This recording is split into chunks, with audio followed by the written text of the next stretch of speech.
త్వష్ట్రేవ విహితం యంత్రం, త్వష్ట్రేవ విహితం యంత్రం యథా చేష్ట యుతుర్వశే కర్మణా కాలయుక్తేన, కర్మణా కాలయుక్తేన తథేదం చేష్టతే జగత్, తథేదం చేష్టతే జగత్.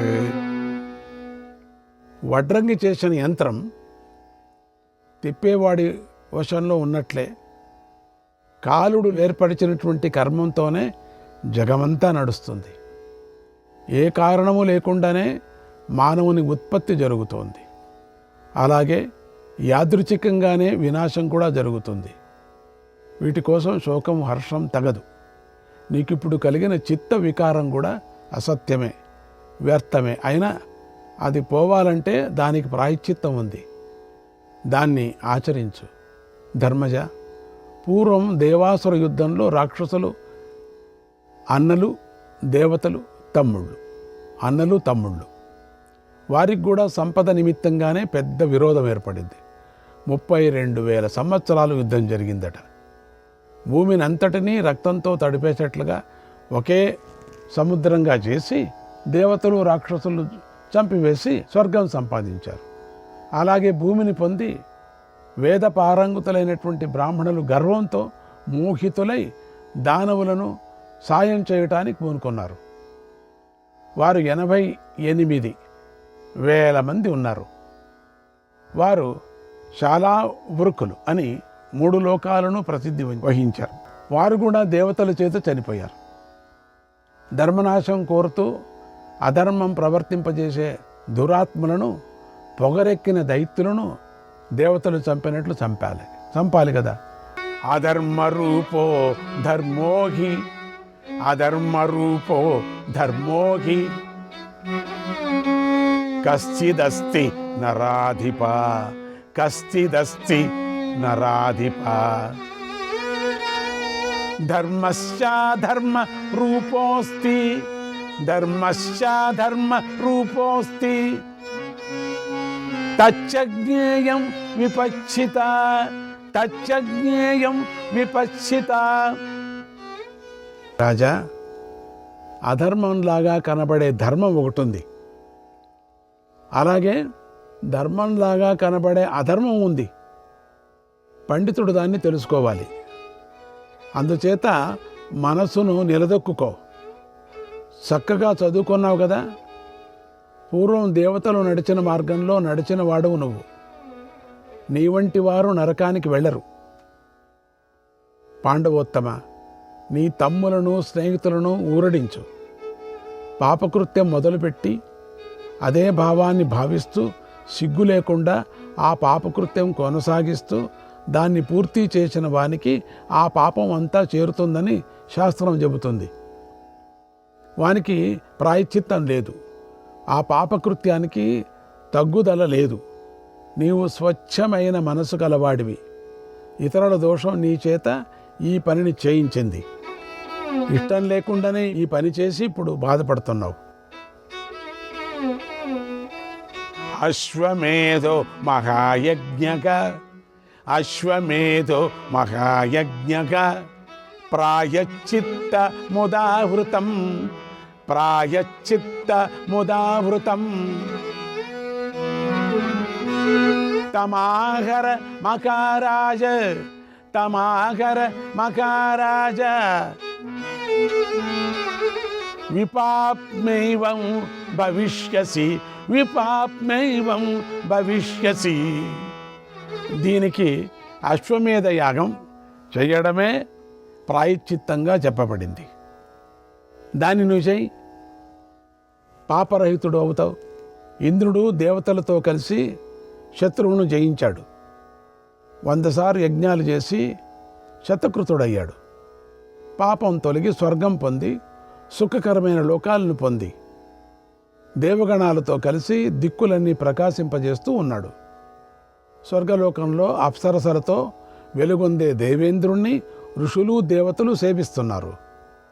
ఈ భూమి నీకు పరాక్రమం వల్ల వచ్చింది. రాజులందరూ నీ విక్రమం చేత ఓడిపోయారు. స్నేహితులతో కలిసి నీవు ఆ పురాలకు రాష్ట్రాలకు వెళ్ళి చనిపోయిన వారి సోదరులను కానీ కొడుకులను కానీ మనుమలను కానీ వారి వారి రాజ్యంలో అభిషేకించు. కడుపులో ఉన్న సంతతిని కూడా తీయగా లాలిస్తూ ప్రజలను అందరినీ రంజింపజేస్తూ భూమిని రక్షించు. కుమారో నాస్తి యేషాంచ కుమారో నాస్తి యేషాంచ కన్యాస్తత్రాభిషేచయ. కొడుకులు లేకపోతే కూతుళ్ళు అభిషేకించు, అప్పుడు శ్రీవర్గం కోరిక తీరుతుంది. ఇలా నీ శోకం తీరుతుంది. రాష్ట్రాలన్నిటినీ ఇలా ఓదార్చి పూర్వం విజయుడైన ఇంద్రునిలాగా అశ్వమేధయాగం చేయి.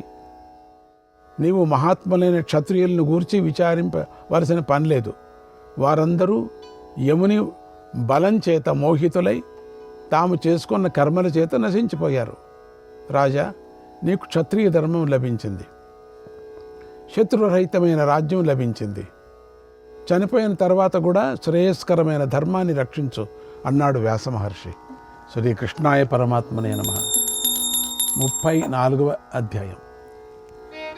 అప్పుడు యుధిష్ఠిరుడు వ్యాసుడిని ఇలా అడిగాడు, పితామహ, ఏ పనులు చేస్తే నరుడు ప్రాయశ్చిత్తం చేసుకోవాలి, ఏ పని చేసి ఆ పాపం నుండి విముక్తి పొందుతాడు అని నాకు చెప్పండి అన్నాడు. వ్యాసుడు ఇలా చెప్పాడు, అకుర్వన్ విహితం కర్మ అకుర్వన్ విహితం కర్మ ప్రతిషిద్ధాని చాచరన్ ప్రాయశ్చిత్తేయతే హేవం ప్రాయశ్చిత్తేయతే హేవం నరో మిథ్యానువర్తయన్ నరో మిథ్యానువర్తయన్ నరో మిథ్యానువర్తయన్. చేయవలసినటువంటి పనులు చేయకపోయినా, నిషేధించిన పనులు చేసినా, కపటంగా ప్రవర్తించినా నరుడు ప్రాయశ్చిత్తం చేసుకోవాలి. బ్రహ్మచారి అయి ఉండి సూర్యోదయ సమయంలోనూ అస్తమయ సమయంలోనూ నిద్రించేవాడు, అబద్ధాలు చెప్పి బ్రతికేవాడు, గురువులను అడ్డుకునేవాడు, సదాచారాన్ని ఉల్లంఘించేవాడు, వీరంతా ప్రాయశ్చిత్తం చేసుకోవాలి. ఇవి అన్నీ పాపాలే. ఇక చేయరాని పనులను చెబుతాను విను. అవి లోకానికి వేదానికి విరుద్ధాలు. ఏకాగ్ర చిత్తంతో విను. స్వధర్మస్య పరిత్యాగః స్వధర్మస్య పరిత్యాగః పరధర్మస్య చక్రియ పరధర్మస్య చక్రియ అయాజ్య యాజనం చైవ తథా భక్ష్యస్య భక్షణం తథా భక్ష్యస్య భక్షణం. తన ధర్మాన్ని వదిలిపెట్టడం, ఇతరుల ధర్మాన్ని ఆచరించడం, యజ్ఞం చేయించదగని వాడి చేత యజ్ఞం చేయించడం, తినగూడని దానిని తినడం, శరణు కోరిన వారిని విడిచిపెట్టడం, పోషించవలసిన వారిని పోషించకపోవటం, ఉప్పు బెల్లము మొదలైన రసద్రవ్యాలను అమ్మడం, పశుపక్షాదులను చంపడం, శక్తిమంతుడై ఉండి అగ్ని ఆరాధన మొదలైన కృత్యాలు చేయకపోవడం, ప్రతిరోజు ఇవ్వవలసిన పశుగ్రాసము మొదలైన వాటిని ఇవ్వకపోవడం, దక్షిణలు ఇవ్వకపోవడం, బ్రాహ్మణుల సొమ్మును అపహరించడం, ఈ పనులన్నీ చేయకూడదని ధర్మవేత్తలు అంటారు. దీనికి అన్ని దాళ్లకు ప్రాయశ్చిత్తాలు ఉన్నాయి. ఇట్లా అమ్మకూడదంటే ప్రాయశ్చిత్తం ఉంది, అమ్మవచ్చు అని చెప్తారు. ప్రాయశ్చిత్తం చేసుకోవచ్చు అని చెప్పారు. చేయరాని వాటిని చేస్తూ చేయవలసిన వాటిని చేయకుండా ఉండే నరుడు ప్రాయశ్చిత్తం చేసుకోవాలి. అందుకని ప్రాయశ్చిత్తాలు చెప్పారు దీనంతే. ఇప్పుడు కొన్ని కర్మలు చెప్తాను. అవి ఆయా సందర్భాల్లో చేసిన మానవులు పాపం పొందరు. ధర్మరాజా, తినరాని దాన్ని తినటం అనేది ఈ ప్రాయశ్చిత్త విధానంతో శుద్ధి అవుతుంది. ఉద్దాలకుడు శిష్యుని వలన శ్వేతకేతని పొందాడు కదా. ఆపదలో గురువు కోసం దొంగతనం చేయటం నిషిద్ధం కాదు. కానీ అటువంటి సమయాల్లో తన ఇష్టం వచ్చినట్లు ప్రవర్తింపరాదు. అప్పుడు బ్రాహ్మణుల సొమ్ము విడిచి ఇతరుల సొమ్ము తీసుకొని అందులో తానేమీ తీసుకోకపోతే పాపం అంటదు.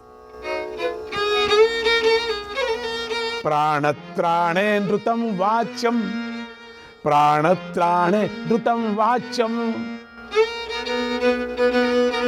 ఆత్మనో వా పరస్య చ, ఆత్మనో వా పరస్య చ గురువర్తే శ్రీషు చైవ స్యాత్, గురువర్తే శ్రీషు చైవ స్యాత్ వివాహకరణేషు చ, వివాహకరణేషు చ. తన ప్రాణం కానీ ఇతరుల ప్రాణం కానీ రక్షించడంలోనూ, గురువుల విషయంలోనూ, స్త్రీల విషయంలోనూ, వివాహ కార్యాల్లోనూ అబద్ధం చెప్పవచ్చును. అన్న పతితుడైతే సన్యసించితే తమ్ముడు అన్నకంటే ముందు పెళ్లి చేసుకోవడం దోషం కాదు. ధర్మదృష్టితో పరవనిత తనను కోరినప్పుడు మాత్రం పొందటం అధర్మం కూడా కాదు. వృధాగా పశువులను చంపటం కానీ చంపించటం కానీ చేయకూడదు. పశువులను అనుగ్రహించటమే సంస్కారమని శాస్త్రం ప్రేరణ చేస్తున్నది కూడా. తెలియక అయోగ్యుడైన విప్రునకు దానం చేయటం, అలాగే తెలియక తీర్థంలో యోగ్యునికి సత్కారం చేయకపోవడం దోషం కాదు. తత్వం తెలిసిన సోమాన్ని అమ్మటం దోషం కాదు. అసమర్థుడైన సేవకుణ్ణి వదిలివేయటం దోషం కాదు. దోషం కలగని పనులేవో చెప్పాను ధర్మజ, ఇక విస్తరించి ప్రాయశ్చిత్తాలు చెబుతాను విను అన్నాడు వ్యాసుడు. శ్రీకృష్ణాయ పరమాత్మనే నమః. 35వ అధ్యాయం. తపసా కర్మణ చైవ, తపసా కర్మణ చైవ ప్రదానేన చ భారత, ప్రదానేన చ భారత పునాతి పాపం పురుషక పునశ్చేన్న ప్రవర్తతే, పునశ్చేన్న ప్రవర్తతే.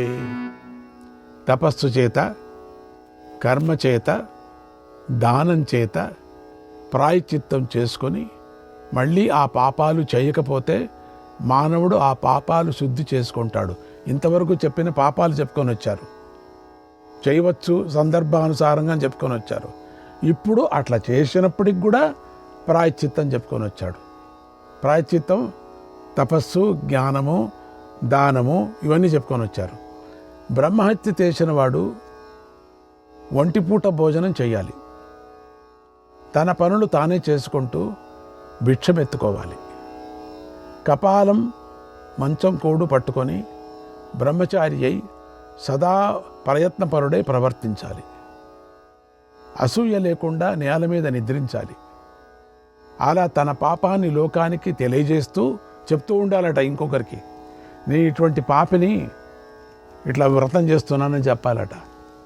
అంటే పూర్తిగా 12 ఏళ్ళు గడిపితే అట్లా వ్రతం చేసి వాడు బ్రహ్మహత్య పాతకం నుండి విముక్తి పొందుతాడు. చేసిన పాపం చెప్పుకుంటూ ఉండాలట. బ్రహ్మహత్య చేసిన వాడు ప్రాయశ్చిత్తం తెలిసిన విద్వాంసుల ఉపదేశాన్ని బట్టి కానీ తన ఇష్టంతో కానీ ఆయుధం దాల్చిన వారి ముందు నిలిచి దెబ్బలు తినాలి, లేదా మండే అగ్నిలో పడాలి, లేదా వేదం పఠిస్తూ తల వంచుకొని 3 సార్లు 100 యోజనాలు తిరిగి రావాలి, లేదా తనకున్న సంపదనంతటినీ వేదవేత్త అయిన విప్రుడికి దానం ఇవ్వాలి. ఒక జీవితానికి సరిపడిన ధనం కానీ అన్నవస్త్రాలతో ఇంటిని కానీ దానం చేయాలి. గోబ్రాహ్మణులు రక్షించాలి. అటువంటి వాడు బ్రహ్మహత్య నుండి విముక్తి పొందుతాడు. 6 ఏళ్ళు కృత్యవ్రతం చేస్తే బ్రహ్మహత్య చేసిన వాడు పవిత్రుడవుతాడు. నెలకొకసారి భోజనం చేస్తూ 3 ఏళ్ళు గడిపితే విముక్తి పొందుతాడు. నెలకొకసారి భోజనం అనే విధానంతో 1 సంవత్సరంలో పవిత్రుడవుతాడు. ఉపవాస విధానంతో ఇంకా తక్కువ కాలంలోనే పవిత్రుడవుతాడు. అశ్వమేధ యాగం చేత కూడా నిస్సంశయంగా పవిత్రుడవుతాడు. ఇటువంటి వారు అవభృత స్నానం చేసి పాపం పోగొట్టుకుంటారని శృతివాక్యం. బ్రాహ్మణుని కోసం యుద్ధంలో చనిపోయిన వాడు కూడా బ్రహ్మహత్య పాతకం నుండి విముక్తుడవుతాడు. అర్హులైన వారికి 100,000 గోవులను దానం చేసిన బ్రహ్మహంతకుడు సర్వ పాపాల నుండి కూడా విముక్తి పొందుతాడు. కపిలానాం సహస్రాణి కపిలానాం సహస్రాణి యో దద్యాత్ పంచవింశతిం దోగ్రీణాం సచ పాపేభ్యః దోగ్ధ్రీణాంచ చ పాపేభ్యః సర్వేభ్యో విప్రముచ్యతే సర్వేభ్యో విప్రముచ్యతే. పాలిచ్చే 25,000 కపిల గోవులను దానం చేసిన వాడు అన్ని పాపాల నుండి విముక్తుడవుతాడు. ప్రాణం పోతుందనుకునే సమయంలో సజ్జనులకు దరిద్రులకు దూడలతో కూడిన 1000 పాడి ఆవులను దానం చేస్తే పాప విముక్తి కలుగుతుంది. నియమపరులైన బ్రాహ్మణులకు 100 కాంబోజ దేశపు గుర్రాలను దానమిస్తే వాడు పాప విముక్తుడవుతాడు. ఒక్కడికైనా కోరిక తీర్చేవాడు పాప విముక్తి పొందుతాడు. అయితే ఆ ఇచ్చిన దాన్ని గురించి చెప్పుకోరాదు. కొండకోన నుండి నీరు లేని చోటికి దూకిన, నిప్పులలో ప్రవేశించిన, మహాప్రస్థానం చేసిన సర్వ పాపాలు పోతాయి.